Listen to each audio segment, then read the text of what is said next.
Ang mangkukulam ay isang tunay na tao na may kapangyarihang magdulot ng sakit o kapahamakan sa iba gamit ang mga karayom at manikang gawa sa panyo.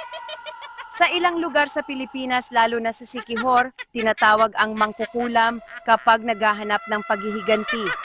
Gumagawa siya ng manika na sumisimbolo sa kanyang biktima at gamit ang mga bagay na may koneksyon sa biktima, gaya ng buhok, damit o larawan, at sa pamamagitan ng ritual, tinutusok niya ang iba't ibang bahagi nito gamit ang karayom.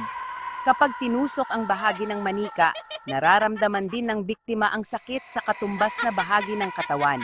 Kadalasang ito ay isang matandang babae na nakatira sa isang sira-sirang kubo. Bagamat may ilan ding lalaki, mas kilala ang mangkukulam bilang babae na may malalim na kaalaman sa lihim na karunungan at sinasabing tanging albularyo o kapwa mangkukulam lamang ang maaaring makontra sa kanilang mga sumpa. Ito si Lola Minda. At tandaan, ang taong may alam, ligtas at hindi malililang.